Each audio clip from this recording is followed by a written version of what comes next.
લોકો શું કહેશે મને? જો આવું કરીને સવારમાં આવું તો લોકો મને શું કે? પાગલ ગાડો એમ, મોકલો એને ઘોડાના ઇસ્પિતાલે એમ. કે બાપજી તમારી પાસે સવારમાં જો આવી રીતે આવું ને તો લોકો મને ઘોડો કે અને મેન્ટલ હોસ્પિટલમાં મૂકી આવે. ના ના, આવું ના બને.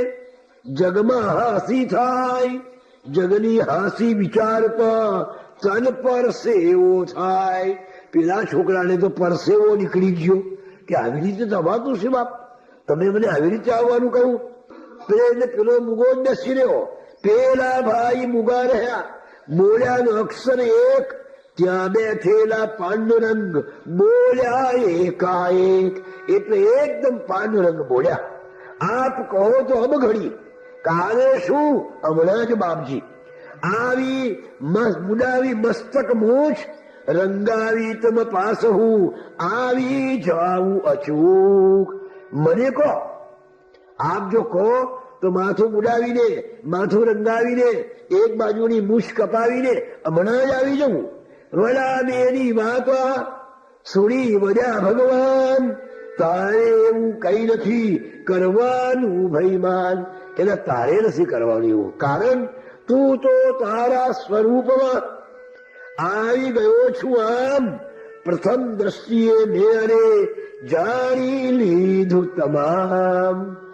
ભગવાને કહ્યું કે તું આવ્યો ને ત્યારથી જ મેં તો જાણીતું કે તું તો પહોંચેલો છું, તારા સ્વરૂપમાં તું આવી ગયો છું, તારે આવું કઈ કરવાનું નથી.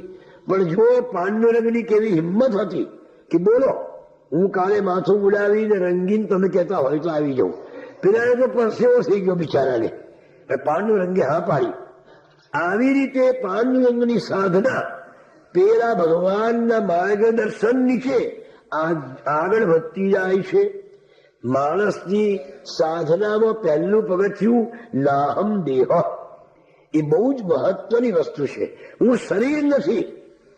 જે હું કેવો દેખાવ છું, એ જે મનનો ભાવ અતિ કઠણ છે કાઢવો, એ છે મોટો હાવ. બસ એ જ કાઢી નાખો. હું કેવો દેખાઉં છું, એ લોકો મને કેવો લાગશે, લોકો મને શું કહેશે, હું જગતમાં કેવો દેખાઉં છું, આ ભાવ અત્યંત કાઢી નાખો બહુ અઘરો છે. હા, મોટા મોટા ત્યાગીઓને પણ આ ભાવ ના નીકળે. એક બહુ મોટા સંત હતા, એને એમને બેઠેલા એમની પાસે, અને એક ભાઈ બાપજી પધારો તો આવું છું. એક બાપજી આઈના આગળ પહોંચી ગયા અને માલ બરાબર ઓઢ્યા અને બરાબર કફની મફની પહેરી અને પછી બહાર નીકળવા લાગ્યા. મેં કહ્યું કે આ લોકો દેખાવ આમોને નાટક વાળામાં કોઈ ફેર ખરો? નાટક વાળાઓ બરાબર બની સજી અને બહાર જાય, તેમાં બહાર આવ્યા લોકોને બતાવવા. મારા મનનો ભાવ એમના તરફથી ઉતરી ગયો કે હું કેવો દેખાઉં છું. જે વિચાર કરે ને, અવધૂતજીએ કોઈ દિવસ આઈનામાં મોઢું જોયું નથી. આશ્ચર્યની વાત તમને લાગશે કે ઘર છોડ્યા પછી એમને પોતાનું મોઢું આયણામાં જોયું નથી, માથા ઉપર કોંસકો ફેરવ્યો નથી, સાબુથી કે એવાથી નાહ્યા નથી કોઈ દિવસ. હું કેવો દેખાવ છે એને વિચાર કર્યો નથી. છતાં કેટલા સુંદર હતા. એ મધુરાધિપતિ હતા. એ તો જેવા વેશમાં હોય એવામાં સુંદર જ લાગે. એ મુંડન કરાવીને બેઠા હોય તોય પણ બહુ સુંદર દેખાય, જટા જૂઠમાં હોય તો પણ બહુ સુંદર દેખાય, એકલો લંગોટ પહેરીને હોય તોય બહુ સુહામણા લાગે. અને એ કફણી પહેરે અથવા તો પેલી કરપટ કંઠા ચિંદરણાની એ પહેરીને નીકળે તો એ પણ એટલા જ રૂપાળા દેખાય. કારણ એ મધુરાધિપતિ હતા. નયનમ મધુરમ વદનમ મધુરમ મધુરાધિપતે રખિલમ મધુરમ મધુરાધિપતે રખિલમ મધુરમ. એ સુંદર જ દેખાય, કારણ કે સુંદરતાનું એ મધુરપતિ હતા. એટલે હું કેવો દેખાઉં છું એવો જે વિચાર કરે એ કોઈ દાડો સાધનામાં આગળ ના જઈ શકે. પહેલું પગથિયું છે નાહમ દેહ. આગળ આવશે કે શરીરની કેટલી બે પરવા એમને કરી છે. ત્યારે આપણને પણ આશ્ચર્ય થઈ જાય કે બાપજી આ તમે શરીરને કેટલું કષ્ટ આપ્યું છે, પણ છતાંય હસતા રહે છે. દુનિયા શું કહેશે મને, એવો દેહ વિચાર જેના મનમાંથી ગયો તે મુક્ત થયો નિર્ધાર. લોકો મને શું કહેશે, એવો જેના મનમાંથી વિચાર ચાલ્યો ગયો એ જ મુક્ત થઈ જાય. હા, લોકોને હું ગમીશ કે એવો જે વિચાર કરે એ કોઈ દાડો આગળ ના વધે, પણ હું પ્રભુને ગમીશ કે મારા ભગવાનને શું ગમે છે એવો જે શુદ્ધ વિચાર કરે ને એ જ સાધના પથ ઉપર આગળ જાય. આવી રીતે અવધૂતજી પણ આ ભગવાનની કસોટીમાંથી પસાર થઈ ગયા. કહ્યું કે લાવો હું માથું મુડાવીને આવું. ભગવાન ઉતર્યા. એક દિવસે ભગવાને પાંડુરંગને પૂછ્યું કે વડામે, કે હાજી તમે પ્રાકૃત ગ્રંથો વાંચ્યા છે કે? પ્રાકૃત એટલે ગુજરાતી ભાષાના અથવા મરાઠી ભાષાના, સંસ્કૃત સિવાયની જે દેશી ભાષાઓ હોય એને પ્રાકૃત ભાષા કહેવાય. એટલે એમને પૂછ્યું કે તમે કોઈ પ્રાકૃત ગ્રંથો વાંચ્યા છે?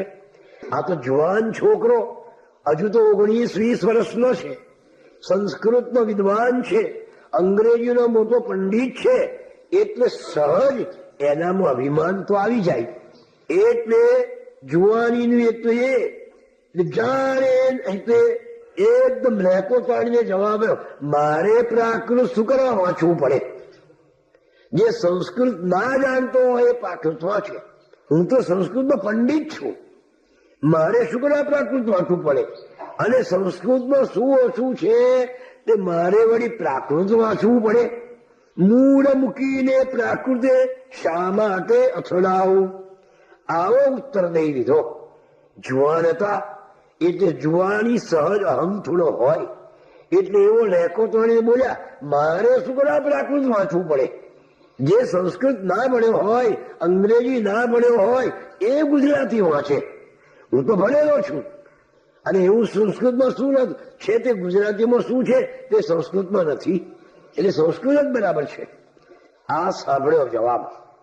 એટલે બહુ શાંતિથી ભગવાને કહું, જો વડાને, હું સંસ્કૃત જાણું છું, હું અંગ્રેજીનો પંડિત છું, હું સંસ્કૃતમાં વિદ્વાન છું, આવું ધારવું એ પણ એક અભિમાન છે. હા, જો કેવા એમના ગુરુ છે કે ધીમે ધીમે પાંડુરંગને અહમ શૂન્ય કરી નાખે છે. આ શિષ્ય પણ કેવો, હું સંસ્કૃત જાણું છું, હું વિદ્વાન છું, હું અમુક જાણું છું, મારી પાસે આવા વિદ્યા છે, આવો વિચાર કરવો એ પણ એક અભિમાન છે.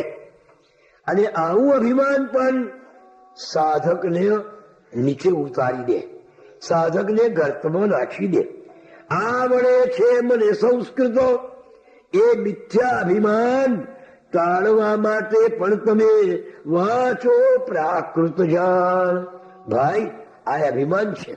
એટલે હું સંસ્કૃત જાણું છું એ અભિમાનને ટાળવા માટે તમે પ્રાકૃત ગ્રંથો વાંચો.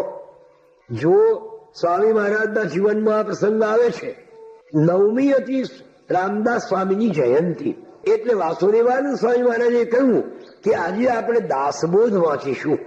દાસબોધ એટલે રામદાસ સ્વામીએ લખેલું એક સુંદર પુસ્તક છે મરાઠીમાં, જે બહુ લોકપ્રિય છે. એટલે પંડિતો બોલ્યા કે દાસબોધ તો પ્રાકૃત છે, પંડિતો એટલે સંસ્કૃત વાંચવું જોઈએ, એ પ્રાકૃત ગ્રંથમાં શું વાંચવાનું? સ્વામી મહારાજે કહ્યું, જુઓ તો ખરા. અને એની ઓવીઓની સાથે વેદોના મંત્રોને સરખાવ્યા અને પેલા પંડિતોને કહ્યું, જુઓ શું નથી એમાં. માટે આવી રીતે તુચ્છથી કશું વાંચવું નહીં. બધા ભગવાને કહ્યું કે હું સંસ્કૃત છું ને એ અભિમાન ટાળવા માટે પણ તમારે પ્રાકૃત વાંચવું જોઈએ. જો આ પંડિત અવધૂત કેવા છે, હૈયાના ઉડાણથી નીકળેલી આવાન, સોસરી પેસી ગૈયા વડા મેં હૈયે જાણ. આ વાત વડામેના હૈયામાં સોસરી પેસી ગઈ. તુર્ત નિશ્ચય કર્યો, વડા મેં મન માય હવે 5 વર્ષ સુધી ન બોલું સંસ્કૃત ક્યાંય. 5 વર્ષ સુધી એક પણ શબ્દ સંસ્કૃતનો બોલું નહીં. ગ્રંથ પણ સંસ્કૃતનો 5 વર્ષ સુધી આમ ના વાંચું હાવે ફરી નિશ્ચય એ જ પ્રમાણ. 5 વર્ષ સુધી સંસ્કૃતની એક પણ ચોપડી વાંચું નહીં. જો મનને વશ કરવા માટે, સાધનાને સંપૂર્ણપણે જવા માટે કેવા કેવા કડક નિયમો એ રાખે છે. સંસ્કૃતનો પંડિત હોવા છતાંય નિર્ણય કર્યો કે 5 વર્ષ સુધી સંસ્કૃત બોલવું નહીં અને 5 વર્ષ સુધી સંસ્કૃતના ગ્રંથ પણ નહીં વાંચવા, જેથી કરીને અહંકાર દૂર થાય. એવી પ્રતિજ્ઞા પાંડુરંગે લીધી અને પોતાનું જે પાછો જે અહંકાર હતો એ કાઢી નાખ્યો. બહારથી જગતની સાથે બધો વ્યવહાર કરે પણ ભીતરમાં એમની સાધના એવી ધગધગે, રાત્રિના 2 વાગે જાગી જાય, આસન પ્રાણાયામ કરે, કોઈને ખબર પણ ન પડવા દે. એવી રીતે બહારના જગતને કશી ન ખબર પડે એવી ભીતરમાં આ પાંડુરંગની સાધના થતી હતી. આસન કરે, પ્રાણાયામ કરે અને જાત જાતની કવાયતો કરે. એમને મખમલ, પછી કુસ્તીના દાવ, અંદર બહાર ભાલા, મલખમ, આ બધા દાવો એમને આવડતા હતા. કસરતના દંડ, બેઠક આ બધું કરે. દરરોજ આસન પ્રાણાયામ કરે, કસરત કરે, તોય પાંડુરંગના શરીરમાંથી કોઈ રોગ જાય નહીં અથવા શરીર તદ્દન નરમ જ રહે. એટલે એક વૈદ્યને પૂછ્યું કે હું આસન પ્રાણાયામ કરું છું, હું આવી કવાયત કરું છું, દરરોજ આસન, દંડ, બેઠક, તોય મારું આમ કેમ છે? એટલે પેલા વૈદ્યે કહ્યું, કાં તો તમે આસન પ્રાણાયામ કરો કે કાં તો કવાયત કરો. કવાયતથી માણસ પહેલવાન જેવો થાય પણ જ્ઞાની ના થાય. જયારે આસન પ્રાણાયામ તમને પ્રભુ તરફ લઈ જાય છે. માત્ર શરીર શક્તિ વધારવી એ બરાબર નથી, સાથે સાથે ઈશ્વર પ્રાપ્તિ પણ આસન પ્રાણાયામથી થાય.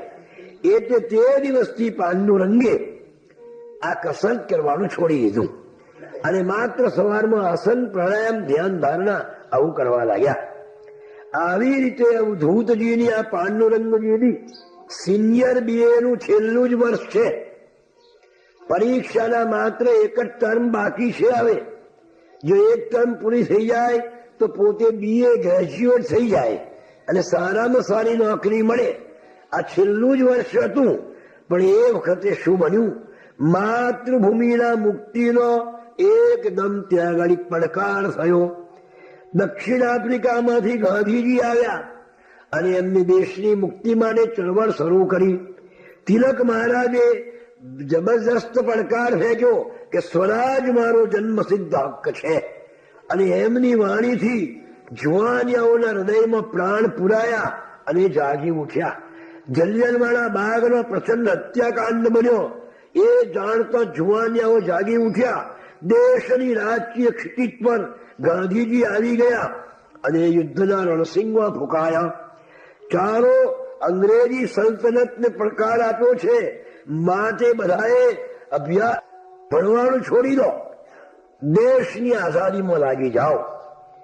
એટલે ગાંધીજીએ વાત કરી કે અંગ્રેજી ભણવાનું જે એની કોલેજો છે છોડી દો અને આપણે એમાં આવો જે પડકાર કર્યો. ગાંધીની વાણી સુણી દેશદાદથી ખાસ કઈક યુવાનો એ છોડી દીધો અભ્યાસ.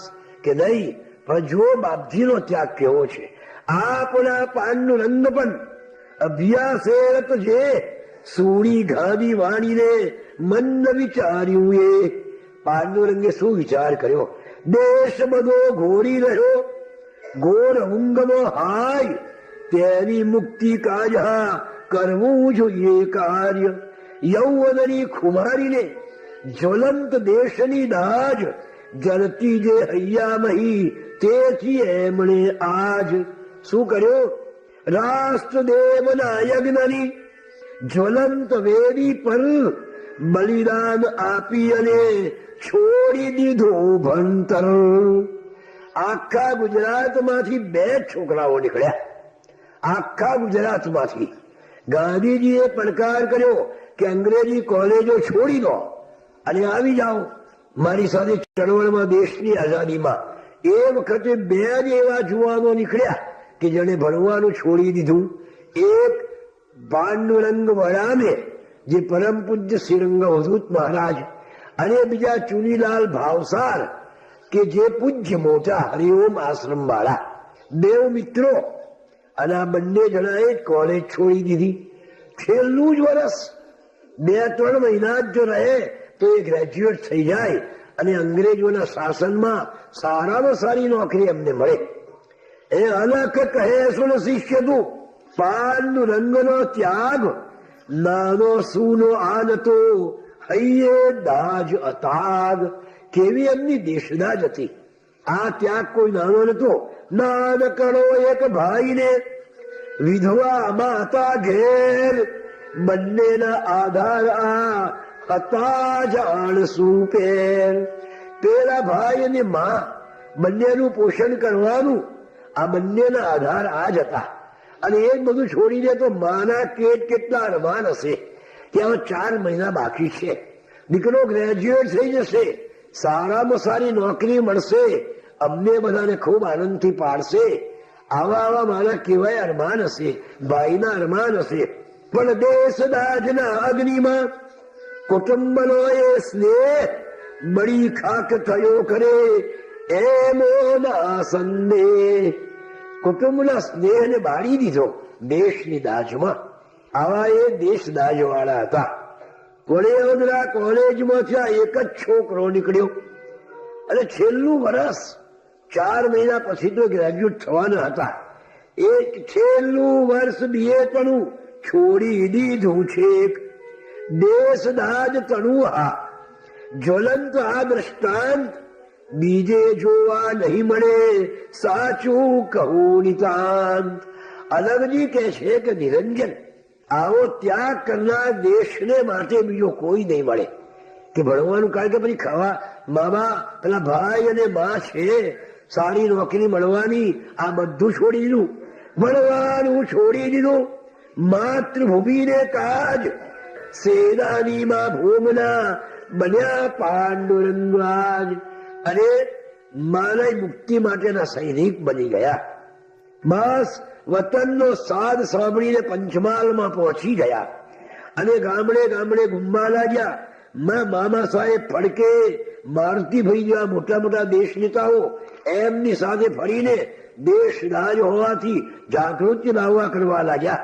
જન્મ જાગૃતિ લાવવા ગાંધીજીએ ગુજરાત વિદ્યાપીઠની સ્થાપના કરી કે જેને ત્યાં ભણવાનું છોડી દીધું હોય. આપણી આ દેશી નિશાળ છે, કોલેજ છે, વિદ્યાપીઠ છે, એમાં બધા આવી જાઓ. એટલે પાંડુરંગ એ વિદ્યાપીઠમાં દાખલ થઈ ગયા. હવે ત્યાં સ્વરાજ આશ્રમ ગાંધીજીએ કાઢેલો. એ સ્વરાજ આશ્રમમાં એવી રૂમમાં રહેવું પડે અને ગુજરાત કોલેજમાં ભણવાનું અને પેલી વિદ્યાપીઠમાં ભણવાનું. હવે એ છાત્રાલયમાં સ્વરાજ આશ્રમની ઓરડીમાં શ્રી અંબાલાલ વ્યાસને શ્રી મોદી મળ્યા. ત્યાં આ વખતે મોદીની મુલાકાત થઈ. 3 વિદ્યા એક કોટડીમાં અથવા એક રૂમમાં, સ્વરાજ આશ્રમમાં રૂમો છે બધી ગાંધીજીના, સાબરમતીના આશ્રમમાં. એક રૂમમાં 3 વિદ્યાર્થીઓને રાખવાના. પાંડુરંગની સાથે એક અંબાલાલ વ્યાસ ગોધરાના હતા, એ જૂના મિત્ર હતા. એટલે એ પણ અમૃતલાલ મોદી નામના એક નડિયાદના વણિક વાણિયા નો દીકરો, એ પણ એમની સાથે રહેવા લાગ્યો. નાનકડી એક ખોળીમાં 3 મિત્રો આમ સાથે રહી નિર્મિતના હાથે કરતા કામ. ગાંધીજીની બુનિયાદી તાલીમ, દરેકે હાથે કામ કરવાનું, હાથે વાસણ માંજવા અને હાથે કરતા રસોઈ, હાથે ધોતા કપડાને હાથે કરતા સફાઈ. આ સ્વાશ્રયનું કામ કરીને પેલી ઓરડીમાં રહેવા લાગ્યા. હવે વડામાને પહેલા ગાંધીજી સાથે પ્રસંગ પડ્યો. વડોદરા કોલેજના વિદ્યાર્થીઓએ વડામેને પોતાના રિપ્રેઝેન્ટેટિવ એટલે પ્રતિનિધિ બનાવ્યા અને કહ્યું કે તમે જાઓ અને ગાંધીજીને કહો કે વડોદરાની કોલેજના વિદ્યાર્થીઓ તમારી સાથે છે. કે જવું ત્યારે તે પહેલા ગાંધીજીને મળ્યા હતા. એટલે પાંડુરંગ ગયા અમદાવાદ ગાંધીજીની મુલાકાત લીધી અને ગાંધીજીને કહ્યું કે હું વડોદરા કોલેજનો વિદ્યાર્થી છું અને વિદ્યાર્થીઓના પ્રતિનિધિ તરીકે આપને ખાતરી આપવા આવ્યો છું કે વિદ્યાર્થીઓની વડોદરા કોલેજના તમારી સાથે છે. ગાંધીજીએ એક વખત નજર કરી જોઈ, ઠેઠ અંગૂઠાથી તે માથા સુધી આ જુવાન છોકરાને જોયો અને પછી પૂછ્યું કે તમે વડોદરા કોલેજના વિદ્યાર્થીઓના પ્રતિનિધિ છે એવું કેવી રીતે માની શકું? તમારી પાસે કોઈ સર્ટિફિકેટ છે? એની ખાતરી બતાવો તો હું એ વાત માનું. યુવા સહજ નિર્દોષતા સરળતાથી એમ નિર્ભયથી બોલ્યા, પાંડુરંગ સપ્રેમ. એકદમ નિર્ભયતા બોલ્યા, શંકા બાપુ આપની અસ્થાને છે અત્ર, જ્યાં સુધી કોઈ આપને અહીં મારી વિરુદ્ધ, જ્યાં સુધી મારી વિરુદ્ધ તમને કોઈ કહેવા આવ્યો નથી કે ભાઈ આ પ્રતિનિધિ નથી, આ તો ખાલી જ છે, તો મારે જવાબદારી છે. પણ આવે તારે જોઈ લેજો. અને બાપુ, વનના સિંહને કોણ અભિષેક કરવા જાય છે? રાજ્યાભિષેક કરવા સિંહને કોણ જાય છે? એ તો રાજા છે જ. તેમ હું પ્રતિનિધિ છું જ, મને વળી કોણ છૂટવાના હતા? એ મંત્રમુગ્ધ થઈ ગયા. સુણી બાપુ જવાબ, એકી ટસે જોઈ રહ્યા, પલ ભરે એનો રૂવાબ. શું આ છોકરાનો રૂવાબ છે? શું એનું પાણી છે? પલ ભરે જોઈ રહ્યા, ખડખડ હસી ઉભા થઈ અને વાંસો થાબડી આમ ધન્યવાદ આપ્યો અને બોલ્યા બાપુ આમ. તે વખતે ગાંધીજી બોલ્યા કે આવા તેજસ્વી મને મળે જો સ્વયુવાન, તો સ્વરાજ છે હાથ વેતમાં, સાચું કહું પ્રમાણ. પાંડુરંગને જોઈને એની દેશદાજ, એની વાણીની વિમળતા અને સ્પષ્ટતા જોઈને ગાંધીજીએ એવું કહ્યું કે આ વડામે જેવા જો મને સ્વજુવાનિયાઓ મળે તો આ કાલે સ્વરાજ લઈ લઈએ અમે. એ પરથી આપણને ખ્યાલ આવશે કે આ નાનકડા પાંડુરંગની કેટલી બધી પ્રભુત્વ હતું, કેવી દેશદાજ હતી કે ગાંધીજીને એમને માટે કહેવું પડ્યું કે આ પાંડુરંગ વડામે જેવા જો સ્વજુવાન મને મળે તો કાલે સ્વરાજ લાવી દઉં. આવી જબરજસ્ત એમનું વ્યક્તિત્વ હતું, દેશદાજ હતી. આમ પ્રથમ પરિચયે જ ગાંધીજી એમના પર મુગ્ધ થઈ ગયા હતા. અને જયારે ગાંધીજીએ જોયું કે આ તો સ્વરાજ આશ્રમની કોટડીમાં આ રહેવા આવ્યા છે, એટલે એમને ખૂબ આનંદ થયો. આવે સાદું ભોજન જમે, સુંદર રીતે રહે, વડાને પર આવે દેશભક્તિનો રંગ ચડ્યો. પણ છોય પેલી ભીતરમાં જે આધ્યાત્મ ધૂણી સળગે છે ને, અંતરમાં જે આધ્યાત્મિકતાની ધૂણી સળગે છે ને, એ એમને હોલવી નથી. અંતરના અંધારે ધૂણી ઝીકતી રાખી, પીડિતેનો પુણ્ય શ્લોકએ વંદે અવની આખી.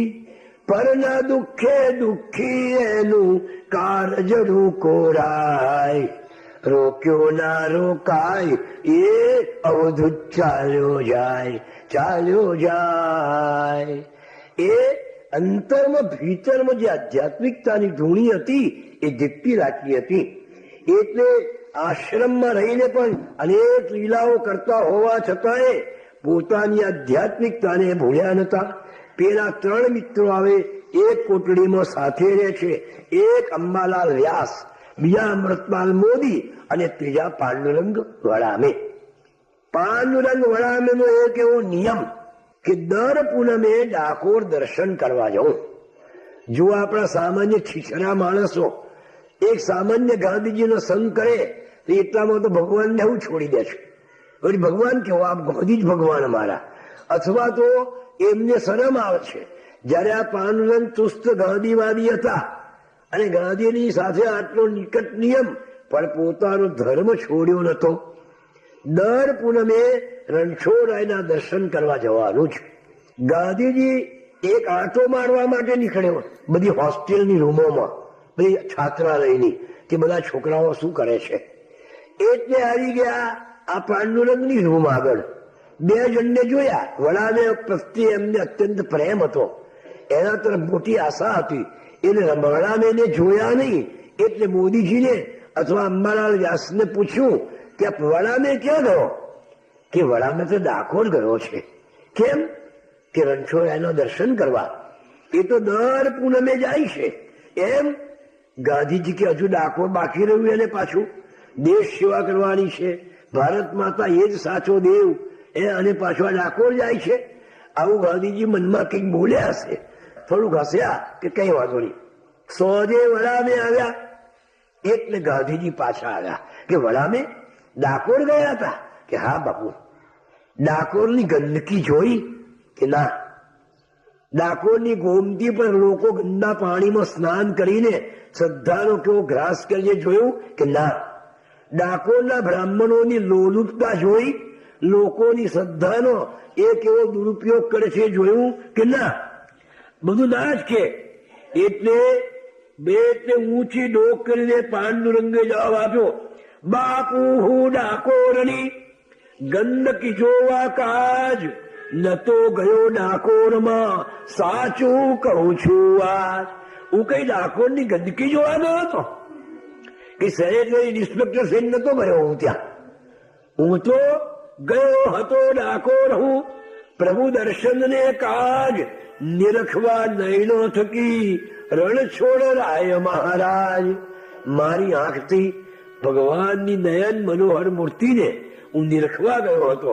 નયન મનોહર મૂર્તિએ નિરખી એમ ભાવ વિભોર બની ગયા, છલક્યા નયનો તેમ.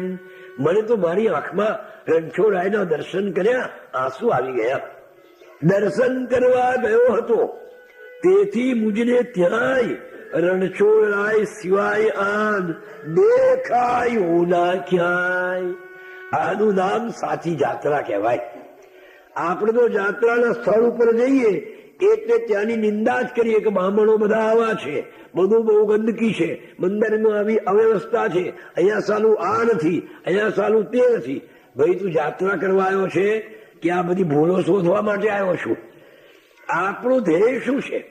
આપણું ધ્યેય આપણે જે ભગવાનના દર્શન કરવા ગયા હોય એ દર્શન જ આપણું ધ્યેય છે. બીજો ગમે તે કરતો હોય એ જોવાની આપણે શી જરૂર છે? પણ આપણે તો આવું જ સોજા કરીશું યાત્રાએ જઈએ એટલે. મેં તો કે છે ભગવાનની રણછોડરાયની મૂર્તિ જોઈ અને મારા નયનોમાં મૂર્તિ એવી વસી ગઈ કે જ્યાં જોયું ત્યાં મને રણછોડરાય જ દેખાયા. મને ગંદકી ના દેખાઈ, બ્રાહ્મણોની લોલુપતા ના દેખાઈ, તો એના બધી અનિતિ અનાચાર મને કશું દેખાયું નહીં. જેવી દ્રષ્ટિ એવી સૃષ્ટિ. હા, અવધૂતજીની દ્રષ્ટિએ કોઈ ખરાબ નતું, એટલે એમને તો આ ખરાબ છે કે આ વિચાર જ નહીં આવેલો. ગાંધીજી શું બોલે? એ મૂર્તિ જોઈ ને એટલે મેં બીજું કહી જોયું નહીં.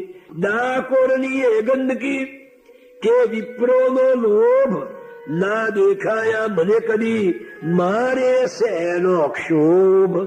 મને તો ગંદકી ના દેખાઈ ભાઈ, કે બ્રાહ્મણોની લુપ્તાઈ ના દેખાઈ, એટલે મને શું કરા દુઃખ થાય? ઉત્તરે એવો સાંભળી બાપુ થયા પ્રસન્ન, થયા પ્રભાવિત અતિ અને આપ્યા અભિનંદન. કે કેવો પડે ભાઈ આ છોકરો, કે હું કઈ ગંદકી જોવા ગયો હતો? હું તો ભગવાનના દર્શન કરવા. જુઓ, બહુ સુંદર ઉપદેશ આપણને બાપજી આપે છે. રંગ લીલામૃત એટલે આચાર ગાથા. અવધૂતજીએ ઉપદેશ કર્યો નથી પણ જીવનમાં આચાર કર્યો છે. આપણને આચરીને બતાવ્યું છે અને આચરણ એ જ સાચો ઉપદેશ છે. અલખ નિરંજનને કહે સાબળ શિષ્ય પવિત્રો, અહીંયા પાનનું રંગ હે કહ્યું એક સુંદર સત્ય. એક સાચી વાત કહી નાખી. જે સમયે જે કામમાં કરવાનું હોય સિદ્ધ, તે સમયે તે કામમાં મન કરવું કેન્દ્રિત.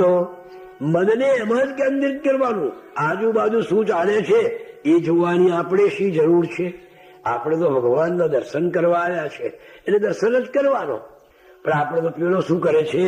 પ્રસાદ શેનો છે, ક્યારે વેચવાના છે, ભોજનનો પ્રબંધ છે કે નહીં, એ આવો કેટલોય વિચાર કરીએ કે ભાઈ તું દર્શન કરવા આવ્યો છે કે ભોજન કરવા આવ્યા છે. બસ લક્ઝરી બસ લઈને જાત્રાએ જાય એ ફિલ્મ જોતા જોતા, જાત જાતના નાસ્તાના ડબ્બામાં ખોડક્યા હોય આવી જાત્રા. અને ઉતરતાની વારમાં જમવાનું કઈ સારું મળશે ભાઈ, અને રહેવાનું કઈ સારું છે, પણ ભગવાનનું દર્શન ક્યાં થશે એ પૂછતા નથી આપણે. હા કે એટલે આપણે લહેર કરવા જ ગયા છે, દર્શન કરવા ગયા નથી. જે દર્શન કરવા ગયો છે એમ જ ભગવાનના દર્શન ક્યારે થશે? તો ના, આ તો કઈ